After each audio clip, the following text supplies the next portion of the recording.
আসসালামু আলাইকুম স্টুডেন্টস, আশা করি তোমরা সবাই খুব ভালো আছো। সবাইকে আমন্ত্রণ জানাচ্ছি আজকের ক্লাসে। ব্রেকের পরে তোমাদেরকে জানাচ্ছি আবারও স্বাগতম।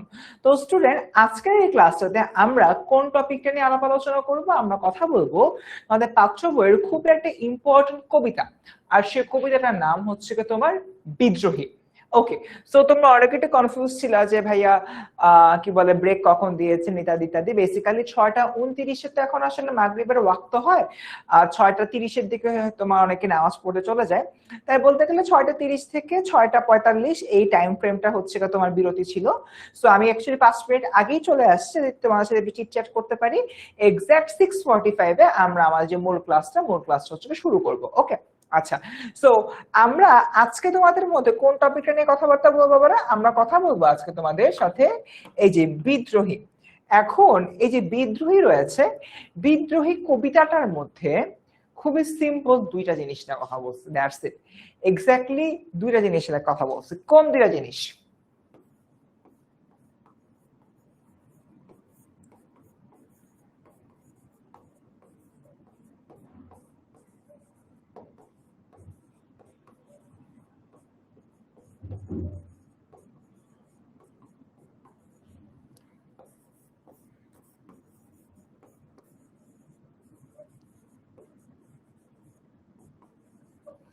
পুরো বিদ্রোহ কবিতাটাতে এক্স্যাক্টলি আমার এই দুটো টপিক নিয়ে কথাবার্তা বলা হয়েছে।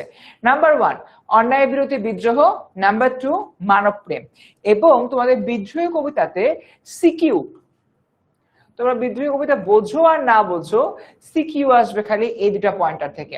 সো আজকের ক্লাসে আমি জানি না বিদ্রোহী কবিতা আদৌ পুরোটা শেষ করতে পারবো কিনা, কারণ আমাদের ক্লাসে অ্যারাউন্ড 1 ঘন্টা 1 ঘন্টা এরকম হবে। এন্ড আমরা এই ক্লাসের পরে যখন আমাদের পেইড ব্যাচের ক্লাস হবে জুলাই মাস থেকে, তোমার সামনে যখন পেইড ব্যাচের ক্লাস শুরু হবে, সো ওই পার্টিকুলার মোমেন্টে আমরা অ্যাকচুয়ালি কি করব? আমরা এই বিদ্রোহী কবিতার উপরে 2টা ক্লাস রেখে দিব, ঠিক আছে? সো পেইড ব্যাচে কিন্তু আমাদের সামনে বিদ্রোহী কবিতার উপরে 2টা ক্লাস হচ্ছে কি আছে। সো আজকের এই ডেমো ক্লাসটাতে 1 ঘন্টার ক্লাসে আমরা যতটুকু পারি এই যে আমাদের যে কবিতাটা হচ্ছে কি পড়বো। ওকে, একটা কিন্তু তোমাদেরকে টোটকা দিয়েই দিলাম, সিকিউ আসলে এই দুটো টপিকের বাইরে থেকে আসে না এখানে। সো আমরা আজকের এই ক্লাসে এই দুটো টপিক কিভাবে আসছে, কিভাবে আসলে সিকিউর অ্যান্সার করতে হয় ওইটা নিয়ে আমরা কথাবার্তা বলবো। তো স্টুডেন্টস, ইটস অলরেডি 6:45, তাহলে চলো ফর্মালি আমরা আমাদের ক্লাসটা শুরু করি। সো তোমরা অনেকেই হয়তো আমাদের এই কোর্সগুলোতে এখনো জয়েন হও নাই, হয়তো ভাবছো সামনে হলো কি হবা।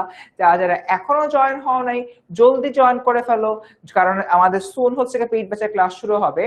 এবং তোমরা যদি সর্বোচ্চ ডিসকাউন্ট পেতে চাও তাহলে কল করবা 16910 এই নম্বরে। আর হ্যাঁ, এখানে একটা অদ্ভুত বিষয় রয়েছে, আমাদের বাংলা ইংলিশ আইসিটি যে টিচার প্যানেল, পারভেজ ভাইয়া আছে ইংলিশ পড়াবে, আমি আছি বাংলা পড়াবো, দুর্জয় ইংলিশ পড়াবে, সিফাত ভাই ইংলিশ পড়াবে, মুনজিন আপু ইংলিশ পড়াবে, ফারহান ভাই বাংলা পড়াবে, জাকি ভাই আর হচ্ছে তোমাদের রনব ভাইয়া ওরা কিন্তু আইসিটি পড়াবে। সো সবকিছু হলো মিলায় আমাদের কিন্তু খুবই একটা, আমি স্ক্রিন থেকে সরে যাই, খুবই পাওয়ারফুল একটা টিচার প্যানেল ওয়েট করছে অনলি ফর ইউ, যাতে করে তোমরা যখন হলো আগে আসবা আমাদের অনলাইন ব্যাচ 2.0 তে তোমাদেরকে বেস্ট একটা আউটপুট দিতে পারি। আর হ্যাঁ, একটা অদ্ভুত জিনিস জানো তোমরা, আমাদের প্রত্যেকটা 2.0 ব্যাচে আমরা এক্স্যাক্টলি যা পড়াই ওইখান থেকে কিন্তু এসএসসি পরীক্ষা অনেকাংশে কমন আসে। সো আমাদের এই এন্টাল পাওয়ারফুল টিচার প্যানেল ওয়েট করছে তোমাদের জন্য। আগাই সামনের দিকে আমরা ফার্স্টে কথাবার্তা বলবো বিদ্রোহী নিয়ে। বিদ্রোহী কবিতাটা লিখেছেন কে? নজরুল ভাই। নজরুল ভাই জিন্দাবাদ জিন্দাবাদ জিন্দাবাদ করতে করতে উনি লিখেছেন। এখন ওনার ব্যাপারে অনেক তথ্যই দেওয়া রয়েছে, এগুলোর সাথে গুরুত্বপূর্ণ হচ্ছে তার কোন সাহিত্য কর্মগুলো আসলে আমাদের মনে রাখা দরকার। আসো, ফার্স্ট অফ অল কাব্যসমূহ অগ্নি বীণা, বিষের বাসি, সাম্যবাদী, এই 3টা মনে রাখবা। আর হচ্ছে তোমার উপন্যাস ছোট গল্প এগুলা রয়েছে। আর নিচের দিক থেকে তোমার যদি বলি সিন্ধু হিন্দল চক্রবাক, অনেকগুলা কিন্তু কাব্যসমূহ ছিল। এর মধ্যে তোমার কিন্তু কয়েকটা মাত্র এই 5টা লাগাই দিলাম। এই 5টা যদি তোমরা মনে রাখতে পারো তাহলে কিন্তু আর কোনো সমস্যা হবে না, কারণ এখান থেকে তোমার প্রশ্নগুলো আসবে। আগাই সামনের দিকে, তিনি অসংখ্য পুরস্কার পেয়েছেন, পদ্মভূষণ পেয়েছেন, জগৎ তারিণী স্বর্ণপদক পেয়েছেন। আচ্ছা, আমরা এবার মূল যে এখানে অনেকগুলো তোমার শব্দার্থ রয়েছে, পেইড ব্যাচে আমরা এই শব্দার্থগুলো পড়াই, বাট আজকের এই ক্লাসে আমাদের মূল টার্গেট হচ্ছে কবিতা পড়া। ওকে, সো তাহলে চলো আমরা হলো কবিতার মধ্যে ঢুকে যাই, আমরা হলো গিয়ে সকল শব্দার্থ অ্যান্ড অল এগুলোতে হলো টাইম নষ্ট না করি, ঠিক আছে? আচ্ছা, আমাদের প্রত্যেকটা কিন্তু যে স্লাইড গুলা থাকে, স্লাইড গুলো এরকম অনেক শাখা পোশাখা থাকে, সব শাখা পোশাখার মধ্যে এরকম জিনিসপত্র থেকে থাকে। আচ্ছা বাবারা, একটু হচ্ছে কি তোমাদেরকে হলো কি বলি, আমরা দুইটা হচ্ছে গিয়ে তোমার পয়েন্টার বললাম না, মানব প্রেম আর অন্যায়ের বিরুদ্ধে বিদ্রোহ, এই দুইটা পয়েন্ট একটু হচ্ছে গিয়ে তোমার ভালো করে মাথায় রাখো। আমরা আজকে যখনই পড়বো, এক একটা লাইন পড়বো বা এক একটা পংক্তি পড়বো বা এক একটা স্তবক পড়বো, পড়ে কিন্তু আমরা এই জায়গাটা বারবার হিট করব, হিট করে তোমাদেরকে বলবো, বুঝছো তো? এইভাবে জিনিসটা কানেক্টেড। জাস্ট দুইটা জিনিস, অন্যায়ের বিরুদ্ধে বিদ্রোহ আর মানব প্রেম। আমার এই ইনস্ট্রাকশনটা ক্লিয়ার? এই দুটা সেন্টেন্স মাথায় রাখতে হবে। অন্যায়ের বিরুদ্ধে বিদ্রোহ সেন্টেন্স নাম্বার 1 মাথায় ঢুকাইলাম, মানব প্রেম সেন্টেন্স নাম্বার 2 মাথায় ঢুকাইলাম। এই দুইটা জিনিস মাথা ঢুকানো হয়ে গেলে বলো ডান, কমেন্টে লেখো ডান, তাহলে আমি বুঝতে পারবো তোমরা হচ্ছে কি আমার সাথে আছো। ওকে, কে জানি বলতেছো অনেকদিন পরে ভাইয়ের কাজ। হ্যাঁ হ্যাঁ, অ্যানিকে অনেকদিন পরে দেখলাম, কি অবস্থা অ্যানি? আচ্ছা, আমি আসলে সত্যি কথা বলতে মাঝে it's been a long time, এইচএসসির হলো কোনো ক্লাস টাস নেই নাই, মোস্টলি এসএসসির ক্লাস নিছি, সো আবার তোমাদের কাছে গেট ব্যাক করতেছি। আচ্ছা একটু বলো ডান, বলো ডান।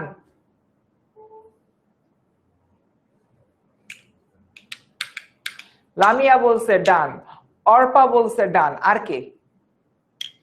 প্রাপ্তি বলছে ডান, নুজহাত বলতেছে ডিএন। ওরে বাবা, আচ্ছা ঠিক আছে, তাহলে তানভীর বলছে ডান, তাহলে চলো আগে। ওকে, বলবীর বল উন্নত মমশির, শির নেহারি আমায় রত ছিল শিখর হিমাদ্রির। কবি বলছেন বীর বলো, কথা বলো, তোমার বীরত্ব দেখে, তোমার উন্নত মস্তক দেখে, উন্নত শির দেখে ওই হিমাদ্রি আমার কাছে এসে বাউ করে, আমার কাছে এসে মাথা নত করে। অর্থাৎ কবি কাজী নজরুল তার জায়গা থেকে এতটাই হচ্ছে গিয়ে তোমার সম্মানীয়, তিনি এতটাই আত্মবিশ্বাসী, তাকে নিয়ে আত্মবিশ্বাসী হওয়ার কারণে তিনি হচ্ছে গিয়ে শির মানে তার সামনে এসে হিমাদ্রি বা হিমালয় এভাবে তোমার নতশির করে বাউ করে তাকে সম্মান প্রদর্শন হচ্ছে কি তোমার করতেছে।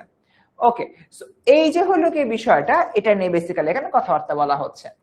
এখন প্রশ্ন আসতে পারে যে কেন ভাই হিমালয় এত লম্বা একটা জিনিস, এত বড় একটা জিনিস, এর কি ঠেকা পড়ছে যে ছোট্ট একটা লোকের কাছে হাইটে ছোট বলছে আর কি, তার কাছে হচ্ছে তোমার এসে নতশির করবে? পরের লাইনে ব্যাখ্যা দিচ্ছে, আমি চির দুর্দম দুর্বিনীত নিঃশ্রংস মহাপ্রলয়ের আমি নটরাজ, আমি সাইক্লোন, আমি ধ্বংস। কবি বলতেছে করবে না মানে হিমালয় আমার কাছে এসে নতশির করবে কারণ আমি চির দুর্দম, অর্থাৎ আমি থামি না, আমি অন্যায়ের এগেনস্টে প্রতিবাদ করে, আমি দুর্বিনীত, আমি নম্র না, ভদ্র না, আমি শিষ্টাচার বিবর্জিত, আমি এগুলা মানি না, আমি নৃশংস, অর্থাৎ আমি নিষ্ঠুর, আমি অন্যায় বিরুদ্ধে নিষ্ঠুর আচরণ করি। মহাপ্রলয়ের আমি নটরাজ, মহাপ্রলয়ের আমি নটরাজ, নটরাজ দিয়ে হচ্ছে তোমার মহাদেবের একটা, মহাদেব শিবের একটা নামকে বুঝানো হচ্ছে, যেটা দিয়ে তার ধ্বংসের রূপকে হলোকে বুঝানো হয়। আমি সাইক্লোন, আমি ধ্বংস। কবি বলছেন আমি সাইক্লোন, যখন টর্নেডো এভাবে ঘুরে ঘুরে আসে তখন চারদিক তোমার ধ্বংস হয়ে যায় না, ওই জিনিসটা এখানে বলতেছে। কবি বলতেছে হিমালয় আমার কাছে এসে মাথা নোয়াবে না মানে ওর মাথা নোয়াইতেই হবে, কারণ আমি একটা মহাপ্রলয়ঙ্কারী বস্তু। কিসের জন্য মহাপ্রলয়ঙ্কারী? অন্যায় যারা করে তাদের বিরুদ্ধে মহাপ্রলয়ঙ্কারী এক ধ্বংস, এটা বলতেছে। সো আমি মহাভয়, আমি অভিশাপ পৃথিবীর। কবি বলতেছে আমি মহাভয়, আরে দাদা কবি বলতেছে আমি মহাভয়, আমি অভিশাপ পৃথিবীর, অর্থাৎ আমি হচ্ছে কি পৃথিবীর অভিশাপ, এরকম হলো একটা বিষয় মূলত বলতেছে। ওকে, এখন তুমি বুঝো কই বলতেছে হে পৃথিবী ব্রো আমি তোমার অভিশাপ, সো তুমি যদি আমার সাথে কোনো পেরিবেরি করো তোমাকে টক করে ফেলে দেবো। এখন কবি কেন বলতেছে আমি হচ্ছে কি পৃথিবীর অভিশাপ, মানে আউট অফ নো হয় কবির কথা বলার কারণ কি? পৃথিবীর জন্য না, পৃথিবীতে যারা বসে অন্যায় করে অত্যাচার করে তাদের জন্য আসলে কবি এখানে কি একটা হচ্ছে অভিশাপ হিসেবে কাজ করতেছে। ওকে, ডান। মোটামুটি কি আমরা এতটুকু ক্লিয়ার বাচ্চারা? একটু কাইন্ডলি কমেন্টে জানাও যদি ক্লিয়ার হয়ে থাকে, তাহলে কমেন্টে লেখো হ্যাঁ ভাইয়া ক্লিয়ার। আচ্ছা, একজন হলো কি জিজ্ঞেস করলা আমাদের হচ্ছে গিয়ে 2.0 কোর্সটার ব্যাপারে। সো আমি একটু তোমাদেরকে ওয়েবসাইটে দেখাই দিই, তোমরা এটাকে বুঝছো ক্লিয়ার, বলো ক্লিয়ার কিনা। ক্লিয়ার হলে কমেন্টে লেখো ক্লিয়ার। আর যারা জিজ্ঞেস করতেছো 2.0 কোর্সের ব্যাপারে, আমি একটু তোমাদের ওয়েবসাইটে যে দেখাই দিই। সো ওয়েবসাইটে এসে তোমরা কি করবা, 10ms.com লিখে সার্চ দিবা। 10ms.com এখানে কি চলে আসতেছে, আচ্ছা আমরা এখানে চলে যাই। 10ms.com দিয়ে সার্চ দিবা। সার্চ দেওয়ার পরে এখানে অনেকগুলা বাটন আছে, তুমি এইচএসসি 27 এই বাটনটাতে ক্লিক করবা, তোমার যে ব্যাচ ওই ব্যাচ হলো ক্লিক করবা। সো আমি যদি হচ্ছে কি নিচে নামি, এই যে HSC 27 Bangla English ICT 2.0 class. So এখানে তুমি বিস্তারিত দেখো হচ্ছে কি তুমি যাবা। যাওয়ার পরে তো এরকম আমাদের যে এখানে হচ্ছে যাবতীয় যে ক্লাস রুটিন গুলো রয়েছে, ক্লাস রুটিনে হচ্ছে তোমরা দেখতে পারবা। তারপর হচ্ছে গিয়ে কোর্সটা হলো কিভাবে কি করা রয়েছে সবকিছু মূলত এখানে দেওয়া আছে, ঠিক আছে। সো দেখো আমাদের হচ্ছে গিয়ে এই যে হইলো ক্লাসটা কোথায় হবে, আমাদের টেলমির স্কুলের অ্যাপে। এবং যে জিনিসটা মাত্র জিজ্ঞেস করতেছিল অনেকে, ভাইয়া ক্লাসটা শুরু হচ্ছে কবে, যে এখানে সুন্দর মতো আমরা লিখে দিয়েছে জুন 2026 শুরু হবে, ঠিক আছে। সো তোমাদের এই জিনিসটা হলো মাথায় রাখতে হবে, ক্লাস কিন্তু জুন মাসে শুরু হয়ে যাচ্ছে। এবং তার আগে এখানে হচ্ছে গিয়ে আমাদের হচ্ছে বেশ কিছু ইউটিউব প্লেলিস্ট রয়েছে, তোমরা যদি চাও এই ইউটিউব প্লেলিস্টে কিন্তু চেয়ে দেখতে পারবা। এখন আমাদের বাংলা ইংলিশ আইসিটি যে এন্টায়ার কোর্সটা, এই এন্টায়ার কোর্সের দাম হচ্ছে গিয়ে এই যে তোমার 6000 টাকা।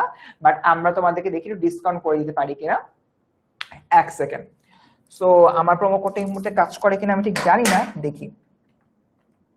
27 আচ্ছা,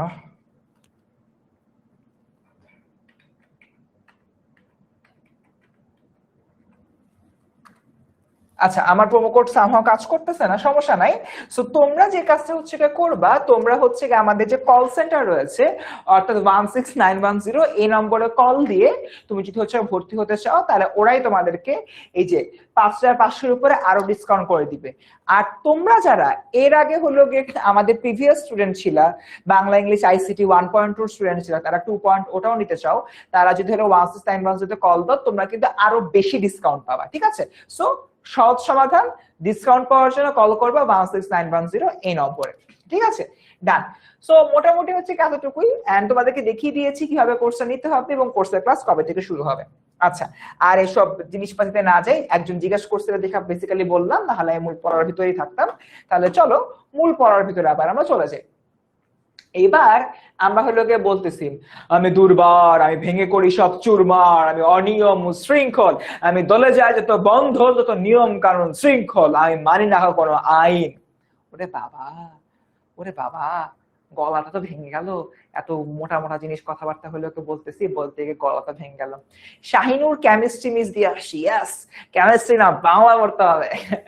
আচ্ছা, সো দেখি আমাদের যদি হচ্ছে গিয়ে আমি চিন্তা করি আমার এখানে কি বলতে পারি, এখানে বলতে পারি যে আমি দুর্বার।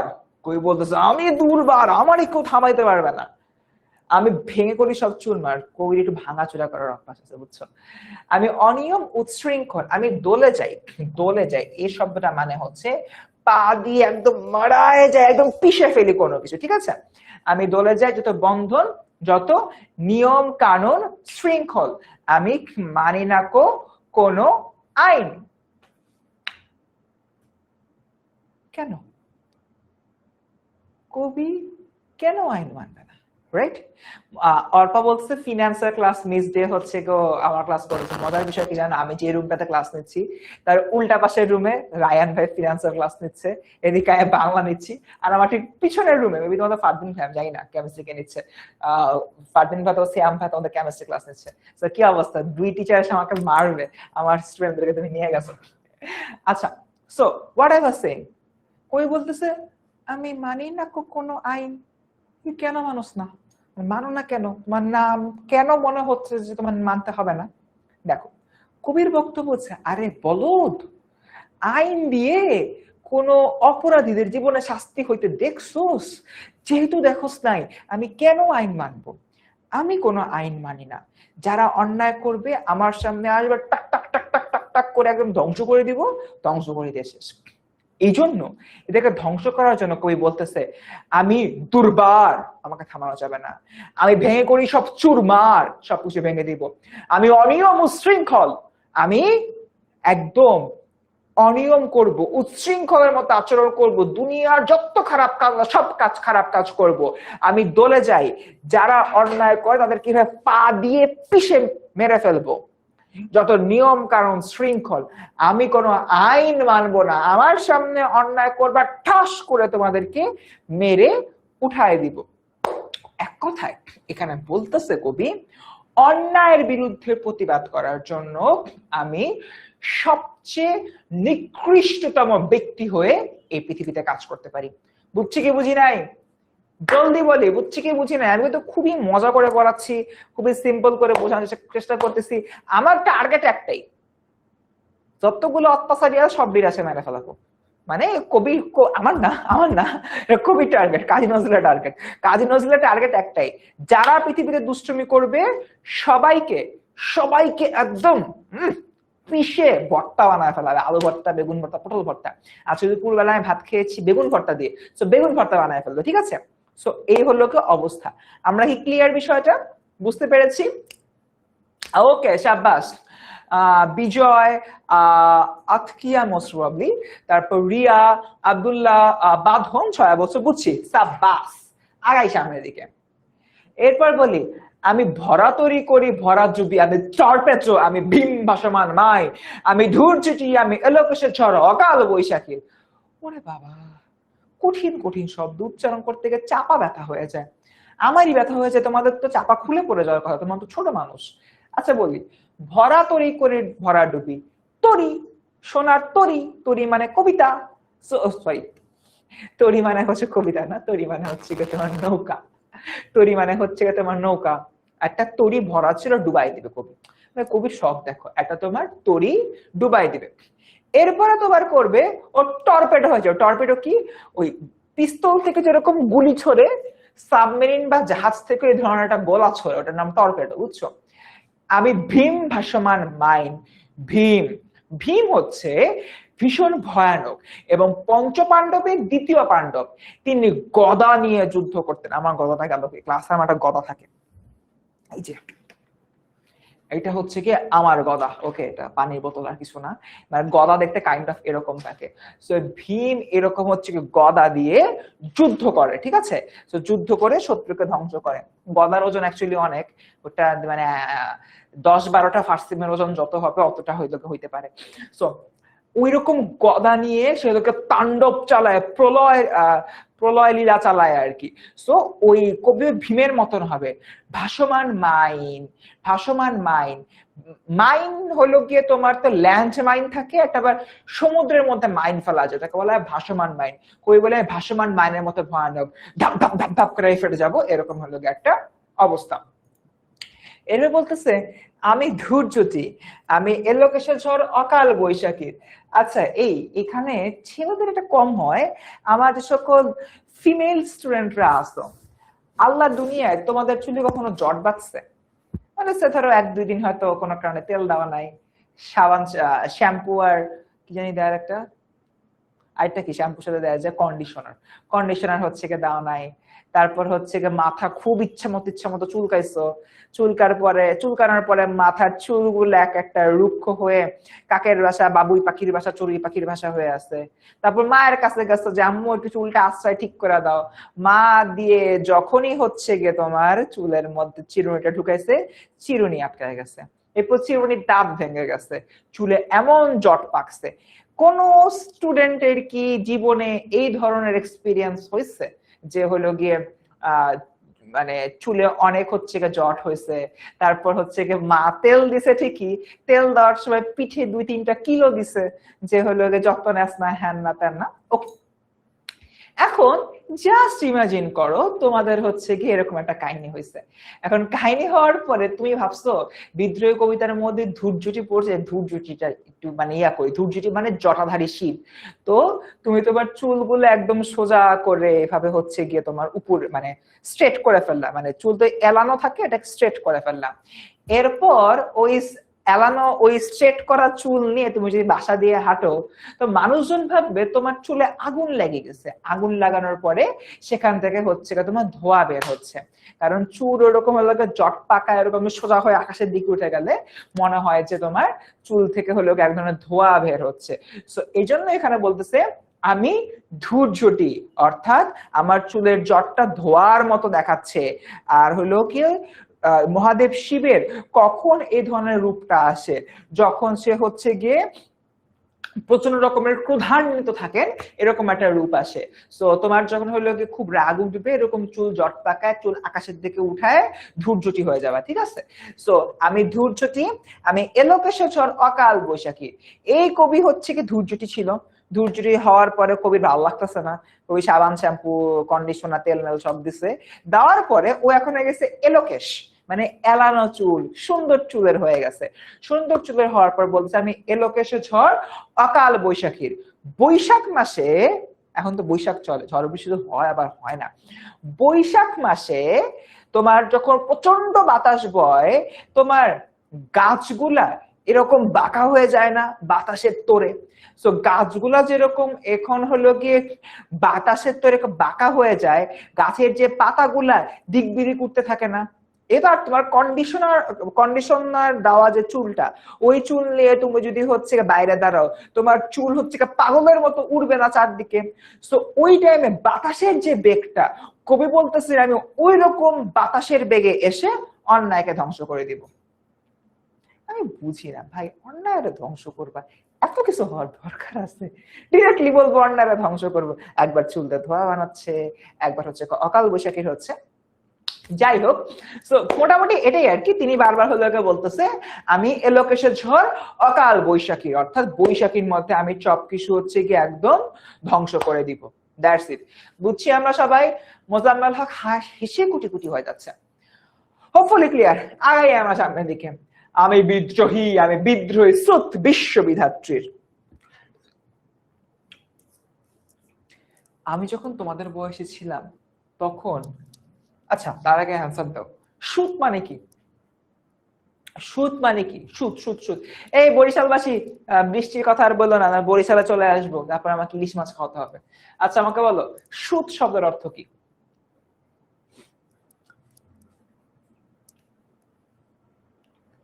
সুত শব্দের অর্থ কি? হ্যাঁ বলতে পারো, মোটামুটি গুরুত্বপূর্ণ আছে। ঋতুপর্ণা। ঋতুপর্ণা নামটা অনেক সুন্দর তো, মাশাআল্লাহ।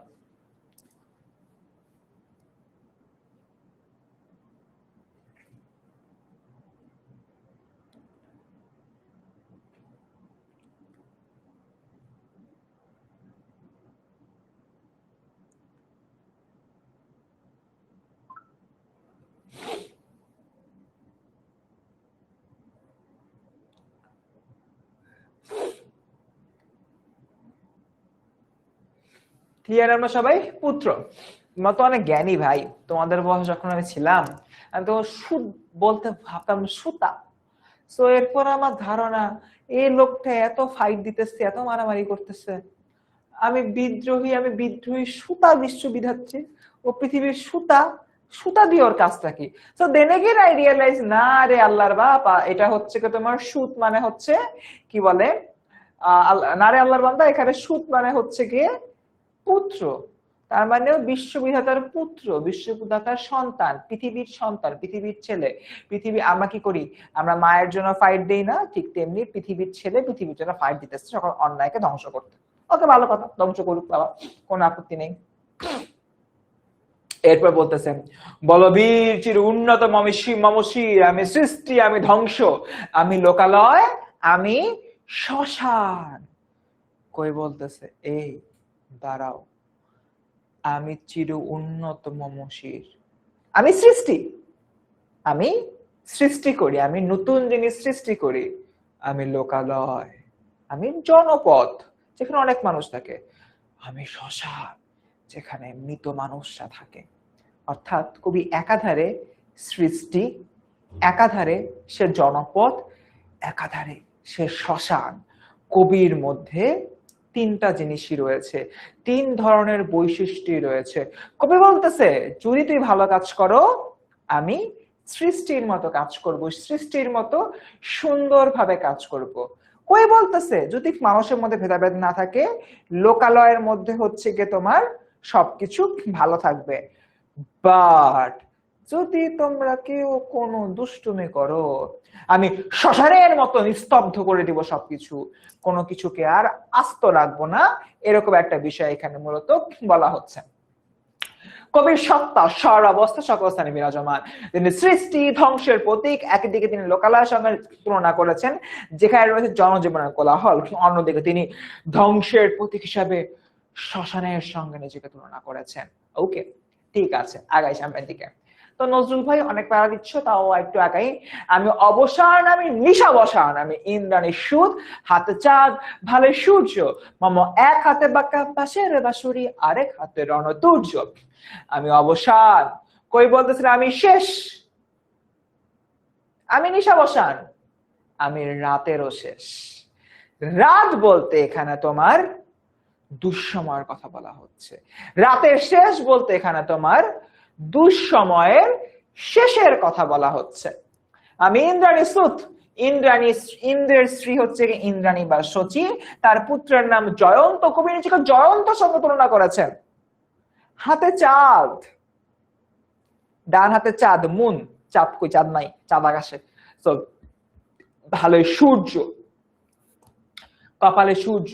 কবির এক হাতে রয়েছে চন্দ্র, কপালে আছে সূর্য। চন্দ্র এবং সূর্য কবি হাত আর কপাল দিয়ে কন্ট্রোল করে, এরকম বলতেছে। তার মানে সে এতটাই শক্তিশালী বা পাওয়ারফুল। তারপর বলতেছে মম এক হাতে বাঁকা বাঁশের বাঁশুরি, আরেক হাতে রণতুর্য। অর্থাৎ কবি এক হাত দিয়ে বাঁশের বাঁশুরি, প্রেমের বার্তা দেয় যে আসো, প্রেম, ভালোবাসা, মোহ, মায়া, শান্তি সব এখানে। আরেক হাতে আছে রণতুর্য। এই প্রেম ভালোবাসা কাদের জন্য? যারা পৃথিবীতে ভালো মানুষ বাট অত্যাচারিত হয়, নির্যাতিত হয়, নিপীড়িত হয়, কষ্ট পায়, গরিব দুঃখী মানুষেরা। এইটা হচ্ছে তাদের জন্য এই হাতটা। আরেক হাতে রণতুর্য, রণ মানে যুদ্ধ, তুর্য মানে অস্ত্র, রণতুর্য মানে হলো কি যুদ্ধের অস্ত্র। সিম্পল হয়ে বলতেছে। আরেক হাতে রয়েছে রণতুর্য, রণতুর্য দিয়ে পৃথিবীতে যত অন্যায়কারী রয়েছে সবাইকে ধ্বংস করে ফেলবো, ঝুমঝুম করে আমি ধ্বংস করে ফেলবো। ঠিক আছে, ডান। সো এই জায়গা থেকে তোমার একই সাথে প্রেম ও দ্রোহ দুটাকে বোঝানো হয়েছে। আগাই। সো এরপরে দেখি আমি বেদুইন, আমি চেঙ্গিস, আমি আপনারা ছাড়া করি না কাহারে কুর্নিশ। আমি বেদুইন, আমি চেঙ্গিস। বলতেছে বেদুইন কি? আগে বলি বেদুইন কি, বেদুইন না বুঝলে হবে না। আমি বেদুইন, আমি চেঙ্গিস। আরব দেশে কিছু মানুষ আছে যারা হাঁটতে পছন্দ করে। They like to walk walk walk walk, তারা হাঁটতে পছন্দ করে। একটা দুষ্টামি করে বললাম, ব্যাপারটা অ্যাকচুয়ালি এমন না। বেদুইনরা মরুভূমির মধ্য দিয়ে হাঁটে এবং তারা জায়গা এক্সপ্লোর করে, এবং খুবই স্বাভাবিক মরুভূমির মধ্যে মরুঝড় আসে, মরুভূমিতে নানান রকম হচ্ছে বিপদ আপদ আসতে পারে, সেগুলা থাকে। তো সবকিছু এটাকে মিলিয়ে এই বেদুইনরা খুবই সাহস জাতি হয়ে থাকে। তো কবি বলছেন আমি বেদুইনদের মতো সাহসী। ভালো। এই বলতেছে আমি Genghis, Genghis Khan. Genghis Khan হচ্ছে তোমার মঙ্গল জাতির অন্যতম যোদ্ধা এবং হচ্ছে তোমার সামরিক নেতা। চেঙ্গিস খান ছিল খুবই ভয়ঙ্কর, খুবই চৌকস একজন যোদ্ধা। যুদ্ধের ময়দানে জেতার জন্য তিনি খুব অদ্ভুত অদ্ভুত নিয়ম ফলো করতেন। একটা নিয়ম আমি জানি, তোমরা শুনবা, একটু মজা হবে আর কি। যদি শুনতে চাও কমেন্টে লেখো ইয়েস। তোমরা ইয়েস বলতে বলতে বাকি জিনিসগুলো বুঝাই ফেলি।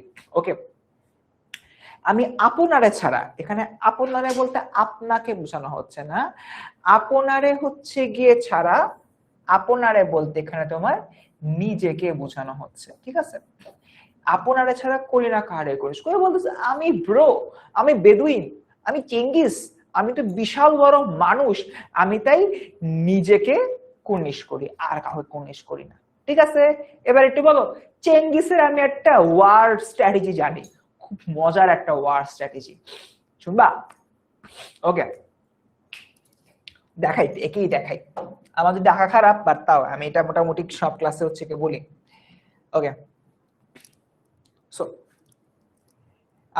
যুদ্ধটা মোস্ট প্রবাবলি তোমার কার সাথে জানি হচ্ছিল, মনে হয় ইয়াদের সাথে। ভুলে গেছি যুদ্ধ কার সাথে হচ্ছিল, মানে আমরা যে বলে লাভ নেই। তো চেঙ্গিস খান একটা যুদ্ধে আছে, তোমার যুদ্ধের যে ময়দানগুলা থাকে তো দিক খুব মজার, কিন্তু মানে ফিল করো, একটু হচ্ছে ফিল করো, ফিল করলে মজা পাবা। যুদ্ধের ময়দান, সেটা তুমি এই প্রান্তে হলো দাঁড়ায় আছো, তুমি অপর প্রান্তে দেখতেছো, অপর প্রান্তে দেখতে হচ্ছে অনেক বড় সৈন্য বাহিনী হলো আছে। এখন যুদ্ধের ময়দানে একটা বিষয় কি, বিশাল বড় ময়দান তো, মানে পুরাটা হলো কি সমান্তরাল দেখায়, মানে প্লেন দেখায়, কর্নিশ মানে বাউ করা, যেটা বলতেছিলাম। যুদ্ধের ময়দানে পুরোটা প্লেন দেখায়, বাট কেউ যখন দৌড়ায় সামনে যায় তখন আসলে বোঝা যায় উঁচু নিচু আছে। চেঙ্গিস খান সহ পৃথিবীর সকল যোদ্ধারা এই জিনিসটা জানে যে যুদ্ধের ময়দান প্লেন দেখায়, মানে ইট লুকস প্লেন, মানে সমান, বাট আসলে সমান না, উঁচু নিচু আছে। বাট চেঙ্গিস খান এমন একজন যোদ্ধা, তিনি এই অবজারভেশনটাকে কাজে লাগাইছে। কেমনে কাজে লাগাইছে? সে ধরো এই জায়গায় হচ্ছে কি চেঙ্গিস খানের বিশাল আর্মি দাঁড়ায় আছে, বিশাল আর্মি দাঁড়ায় আছে। এটা হচ্ছে কি তোমার চেঙ্গিস খানের, সংক্ষেপে আমি চে লিখলাম, চেঙ্গিস খানের বিশাল আর্মি দাঁড়ায় আছে। এখানে তোমার অপোনেন্টের বিশাল আর্মি দাঁড়ায় আছে। ওকে, ভালো কথা। উঁচু নিচু যে আছে, উঁচু নিচু থাকার কারণে বেশি সামনের জিনিস দেখা যায় না। Genghis Khan most of the যুদ্ধতে কি করতো, তার হচ্ছে গিয়ে 10 জনের একটা স্পেশাল ফোর্স থাকতো, যারা হিউম্যান বোম্বের মতো কাজ করে। তারা জানে তারা যদি কোন একটা যুদ্ধের জন্য ডিপ্লয়েড হয়, তারা বেঁচে ফিরে আসবে না, তারা বেসিক্যালি হচ্ছে মারা যাবে। চেঙ্গিস খানের এই হিউম্যান বোম ক্যাটাগরিতে যে 10 জন থাকে, তারা সবসময় কি করে, আর্মি থেকে হচ্ছে কি এভাবে হলো কি বের হয়ে তারা একই সিরিয়ালে আগাইতে থাকে,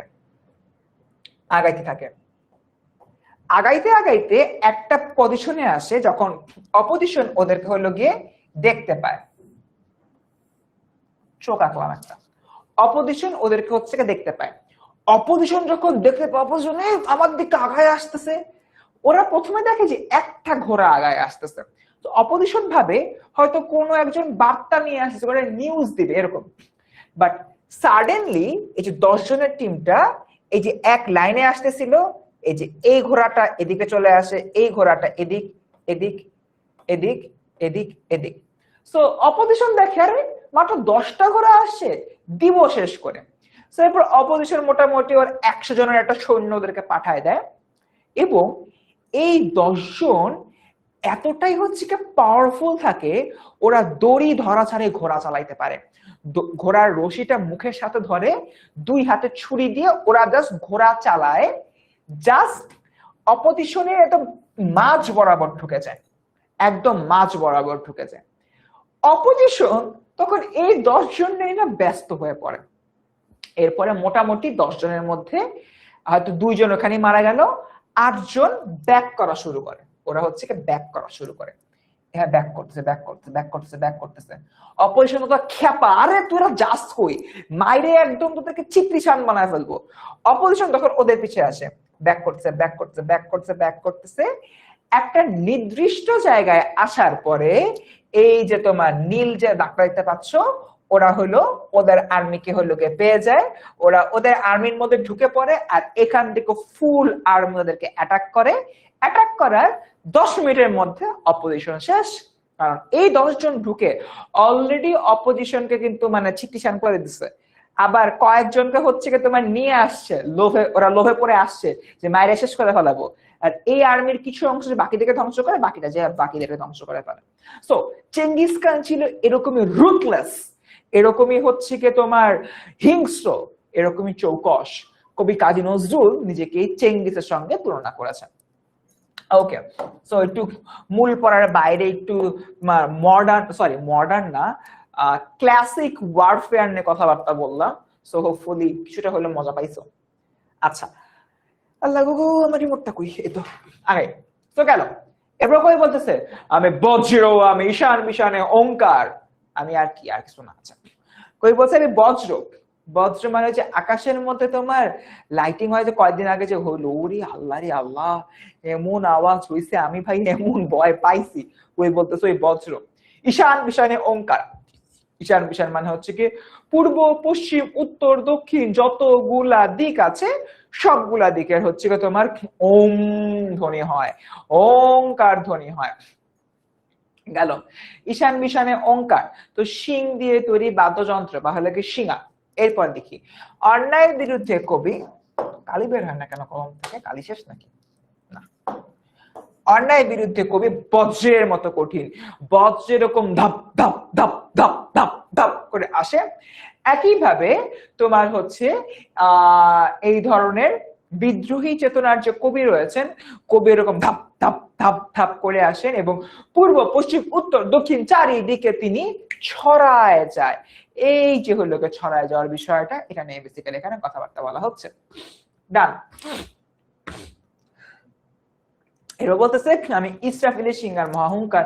যারা তোমার হলো গিয়ে মুসলিম স্টুডেন্টরা রয়েছে, ইউ গাইস নো ইসরাফিল আলাইহিস সালাম এমন একজন ফেরেশতা যিনি একজন হলো গিয়ে সিঙ্গা হাতে নিয়ে অপেক্ষা করছে। মহান আল্লাহ যদি হচ্ছে গিয়ে বলে পৃথিবী ধ্বংস করে দাও, ইসরাফিল একটা ফুৎকার দিবে, এর মাধ্যমে পৃথিবী ধ্বংস হয়ে যাবে। কবি বলতেছেন আমি ইসরাফিলের সিঙ্গার মহাহুঙ্কার, অর্থাৎ আমি পৃথিবীকে ধ্বংসকারী যে কোনো মুহূর্তে। তৃষ্ণা পালের মতো বিরক্ত লাগতেছে, এই জন্য বারবার জিজ্ঞেস করতেছে ভাইয়া ক্লাস কখন শেষ হবে, দেখি বাপ কখন শেষ করতে পারি। তৃষ্ণা যদি চাও এখনই শেষ করে দিব নাকি, তাহলে বাকি আর ক্লাসটা করলো না, আর একটু বাকি ছিল, দেখি সবাইকে চাচ্ছ তৃষ্ণার মতো আর ক্লাস করবা না, এই জন্য জিজ্ঞেস করতেছো। ওকে ডান। সো এরপর দেখি বুঝি নাই। আচ্ছা এরপর দেখি পরবর্তীতে আমি পিনাক পানির ডমরু ত্রিশূল ধর্মরাজের দণ্ড। পিনাক পানির ডমরু ত্রিশূল, আচ্ছা এটা খুবই হলো সিম্পল। ডমরু মানে হলো কি ডুগডুগি ডুগডুগি ডুগডুগি ডুগডুগি ডুগডুগি, অর্থাৎ যুদ্ধ বাজার আগে ডুগডুগি ডুগডুগি ডুগডুগ ডুগডুগ ডুগডুগ করতে করতে যুদ্ধ করি। ত্রিশূল আমরা দুর্গা পুজোতে সবাই হচ্ছে কি দেখি না, ওই যে অন্নপূর্ণা দেবীর হাতে হলে একটা ত্রিশূলের মতো থাকে, ওইটাই বেসিক্যালি এখানে বলা হচ্ছে। এরপর দেখি ধর্মরাজের দণ্ড। আচ্ছা ধর্মরাজের দণ্ড, ধর্মরাজ বলতে ন্যায় বিচারককে ইন্ডিকেট করা হয়। কবি বলে, কবি হচ্ছে কে বলে আমি ন্যায় বিচারক, অন্যায় করলে কেটে ছ্যাপ্ট করে ফেলবো, আর যদি হচ্ছে তোমার ইয়া না করি, আমরা অন্যায় না করলে তোমাকে পুরস্কৃত করবো, এমন একটা অবস্থা। ডান। সো বেসিক্যালি এতটুকুই। এরপর দেখি আমি চক্র ও মহাশঙ্খ, আমি প্রণব নাথ প্রচন্ড। চক্র এবং মহাশঙ্খ দিয়ে আসলে তোমার এখানে বোঝাচ্ছে দেবতা বিষ্ণুর চার হাত, এই চার হাতে থাকে গদা, চক্র, শঙ্খ ও পদ্ম, অর্থাৎ পুরা বিশ্ব ব্রহ্মাণ্ড তার হাতে থাকে। সো এই জায়গা থেকে যদি আমি চিন্তা করি আমি প্রণবনাথ প্রচন্ড, অর্থাৎ অনেক জোরে হচ্ছে তোমার ধ্বনিত হচ্ছে কোনো কিছু, সেটা বেসিক্যালি এখানে বলা হচ্ছে। ওকে আচ্ছা, একজন বলছে পিনাক কি, যে পিনাক অর্থ দেখো লেখা আছে, পিনাক হচ্ছে মহাদেব শিবের ধনুক, ঠিক আছে, ওটা তোমার এক ধরনের অস্ত্র, আর পানি মানে তো হাত, খুবই সিম্পল রাইট। আগাই বাচ্চারা, আমি খ্যাপা দুর্বাসা, আমি বিশ্বামিত্র শিষ্য, ঠিক আছে। খ্যাপা দুর্বাসা তুমি এটা হচ্ছে বিশিষ্ট হলো ব্রহ্মর্ষি, বিশ্বামিত্র শিষ্য, যিনি হচ্ছে তোমার বিশ্বামিত্র প্রবল হচ্ছে তপস্যা করেছেন, তপস্যা করে ব্রাহ্মণত্ব লাভ করেছেন এরকম। আমি দাবানল দাহ দাহন করিব বিশ্ব, কই বলতেছে আমি দাবানলের মতো বিশ্বকে দাহন করিব, এরকম একটা অবস্থা। আচ্ছা তো স্টুডেন্ট মোটামুটি হচ্ছে কি এতটুকুই, আমাদের আবার বেশ কিছু এমসিকিউ সলভ করতে হবে। আমি দেখি আমাদের মূল যে কবিতা রয়েছে, মূল কবিতার আরো বেশ কিছু জিনিস বাকি আছে, যেরকম এই যে এটা এইটা এইটা। এগুলো হলো গিয়ে বাকি রয়েছে, বাট হচ্ছে এটা যদি আমরা করতে চাই তাহলে আমাদের আসলে এমসিকিউ সলভ আর করতে পারবো না, ক্লাসের হয়তো 8-10 মিনিটের মতো টাইম রয়েছে। আমরা একটা কাজ করি, আমরা চলো কিছু এমসিকিউ সলভ করে আসি, ঠিক আছে? আমাদের পেইড ব্যাচে কিন্তু যখনই হচ্ছে আমরা কোনো একটা টপিক পড়ি, ওই টপিক থেকে বিগত বছরে আসা যে তোমার গুরুত্বপূর্ণ এমসিকিউ গুলো রয়েছে সেই এমসিকিউ গুলো আমরা সলভ করি। তো আসো, বিদ্রোহী কবিতায় কবি বিশ্বকে নিখোঁজ করতে চান কেন?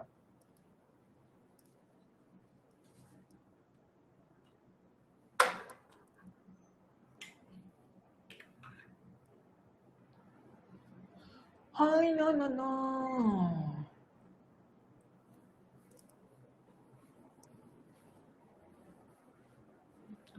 অ্যান্সার দাও সবাই, পোল দিয়েছি, পোলে অ্যান্সার দাও।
ওকে, সবাই হচ্ছে কি ডান, ভেরি গুড।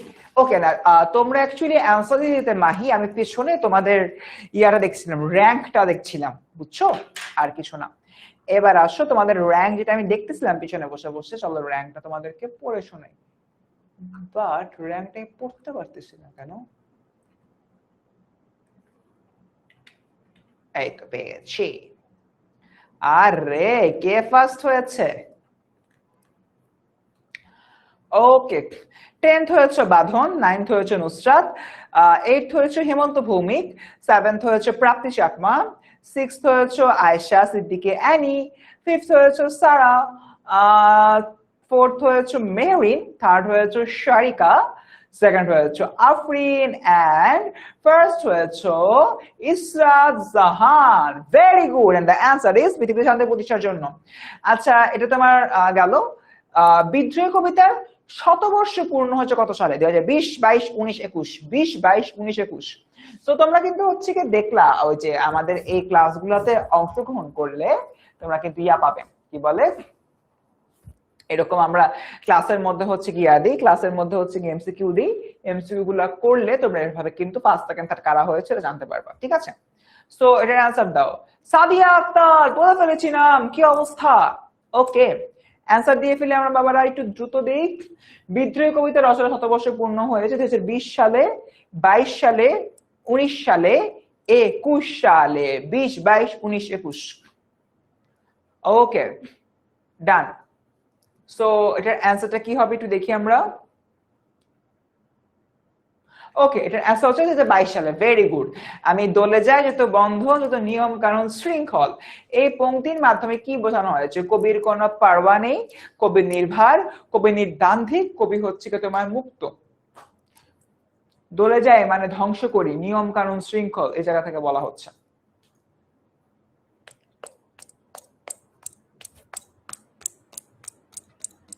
অ্যান্সার দেই দ্রুত বাবারা, দ্রুত অ্যান্সার দেই।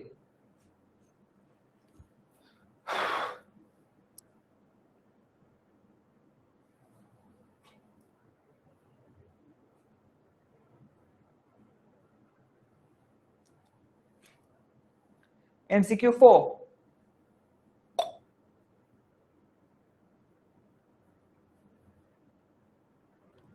ওকে, কবি কোনো পরোয়া নেই, অর্থাৎ কবি হচ্ছে কোনো কিছু কেয়ার করেন না এরকম।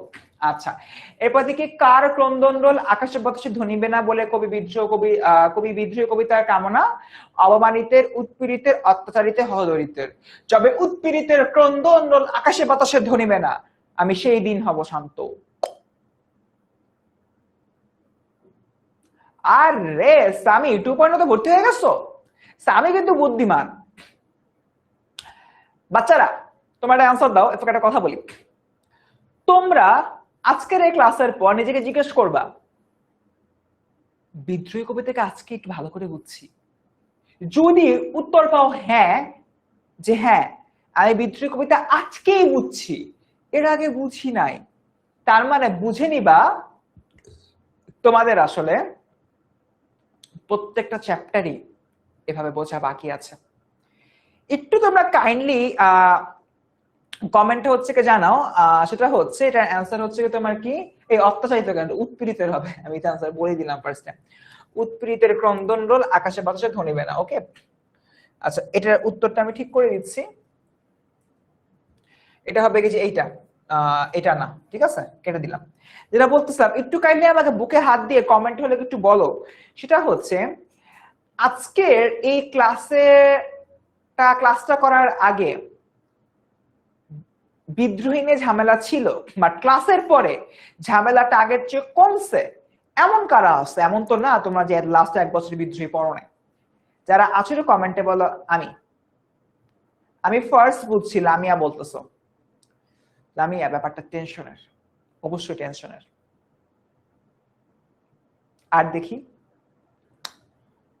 বাকিরা, দেখি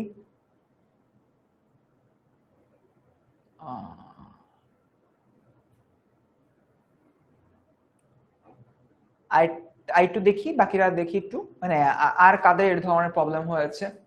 লামিয়া বলছে ফার্স্ট বুঝতে পারছি। ওকে কুল। চাঁদনি, শাহরিয়ার, আতকিয়া, হেমন্ত ভৌমিক। আচ্ছা, সো যারা বললা যে ভাই আমি আজকে বুঝতে পারছি ঝামেলা ছিল, যারা ঝামেলা ছিল তারা তো বেঁচে গেছে, আলহামদুলিল্লাহ, তোমার জীবন সুন্দর। একটু তোমরা মনে রিস্ক জোনে আসো। আমি আমি আমি তোমাদেরকে এই ক্রুশাল মোমেন্টে এসে কোনো ভয় দেখাচ্ছি না, কোনো হচ্ছে কি মিথ্যা কথা বলতেছি না, আমি তোমাদেরকে রিয়েলিটিটা বলতেছি। তোমাদের যদি হচ্ছে মনে হয় যে আজকের এই ক্লাসের পরে তোমরা এখনো একটু মানে ব্যাকফুটে আসো, মানে আজকের ক্লাসের মাধ্যমে প্রথমবারের মতো বুঝছো, তার মানে তোমরা আগে ব্যাকফুটে ছিলা, তার মানে তোমাদের অন্যান্য টপিক গুলোর উপরেও একই কন্ডিশন, তার মানে তোমাদের একটু রিভিশনের দরকার, ভালো করে বোঝার দরকার। যদি এরকম হয়ে থাকে আমি তোমাদেরকে বলবো তোমাদের নিজের ভালোর জন্য হলো এই জিনিসগুলা আবারও উইথ প্রপার গাইডেন্স পড়তে হবে, উইথ প্রপার গাইডেন্স। আবার তোরা আকাশ বাতাস থেকে গাছের পাতা সবুজ, গাছের পাতা সবুজ, আমি বিদ্রোহী, আমি বিদ্রোহী, আমি বিদ্রোহী, আমি বিদ্রোহী, বলবীর চির উন্নত অমশির শির নিহারি অনতশীর রসিকর হিমাদ্রির, এই প্যাটার্নে বললে হবে না, তোমার পড়তে হবে উইথ গাইডেন্স। এবং আমরা তোমাদের গাইডেন্স দেওয়ার জন্য বদ্ধপরিকর, অবভিয়াসলি আমরা আমাদের জায়গা থেকে সবসময় তোমাদেরকে ট্রাই করব বেস্ট হলো আউটপুট দিতে। সো একটা কথাই বেসিক্যালি আমাদের ক্লাস শেষ, আশা যেতে বেজে গেছে, একটা কথা বলার মাধ্যমে যে ক্লাসটা এন্ড করব, আমাদের এই যে টিচার প্যানেল আমরা আছি তোমাদের জন্য, we are waiting for you. এই জায়গা থেকে যদি হলো গিয়ে আমি চিন্তা করি, তোমরা যদি আসো এই টাইপের যে স্টুডেন্ট যারা হলে আজকের ক্লাসের আগেও বুঝতা, আজকের ক্লাসের পরেও বুঝছো, ওদের জন্য 2.0 না তারা নাই, লাগবে না, আমি বলেই দিচ্ছি, ডিরেক্ট বলে দিচ্ছি 2.0 is not for all. But যাদের আজকের ক্লাসে পড়ছে আল্লাহ আমি তো প্রথমবারের মতো বিদ্রোহী বুঝলাম, তারা প্লিজ নিজেদের প্রতি একটু কেয়ার নাও, যত্ন নাও, এন্ড আমাদের কোর্স আছে উইথ গাইডেন্স, এই কোর্সে জয়েন করো। এন্ড ইয়েস, আগামীকালকে রাত্রেবেলা 6:30 একই টাইমে, বেসিক্যালি 6:40 বেজে যাবে ক্লাস শুরু করতে করতে নামাজের পরে, তোমাদের অর্ধাঙ্গের উপরে আমি আরেকটা ডেমো ক্লাস নিব। সো আমি নিব, ফারহান ভাই নিবে না, ফারহান ভাই একটু ব্যস্ত আছেন কালকে, সো ওই অর্ধাঙ্গী ক্লাসটা আমি কালকে নিব। কালকে অর্ধাঙ্গে অনেক মজা করব, রোকেয়া সাখাওয়াত হোসেনকে আমি একটু তাকে নিয়ে ফান করব, এন্ড ফান করতে করতে তার কথাগুলো যে কতটা রিয়েল, কতটা রিয়েলিটিময়, সেই জিনিসটা হচ্ছে বলবো। সো টুমরো এট 6:30 PM আবারও দেখা হবে। বুকিং ফর্ম আমি যে পোস্টটা দিয়েছিলাম তোমাদের এইচএস সাথে সাসপেন্স ফ্রি গ্রুপে, ওইখানে যে কমেন্টে বুকিং ফর্ম দিয়েছিলাম, ওই বুকিং ফর্মটা ফিল আপ করলে কালকের ক্লাসটি বুক করতে পারবা। So see you tomorrow there, but at the end of the day ask yourself, আমি কি এই টপিকটা আগে বুঝতাম না, আজকে বুঝছি, তার মানে আই এম লেট। যদি আমি লেট হয়ে থাকি, আমার এখন পড়তে হবে উইথ গাইডেন্স, আর গাইডেন্সের জন্য আছে টেনএমএস এর দিস টিচার প্যানেল। তো স্টুডেন্টস, সি ইউ টুমরো। কারো কোনো প্রশ্ন আছে আজকের ক্লাস নিয়ে? কারো কোনো প্রশ্ন আছে বাবার আজকের ক্লাস নিয়ে? একটু বলি, দ্রুত বলি, দ্রুত দ্রুত দ্রুত। যারা যারা 2.0 পড়তে তো ইয়াস, একদম 100। যারা এখন হচ্ছে ভর্তি হয় কনফিউজ, কি করবা কি করবো না, তাদের জন্য বেসিক্যালি বললাম। তো স্টুডেন্ট, দেখা হচ্ছে আগামীকাল সন্ধ্যা 6:30 মানে 6:40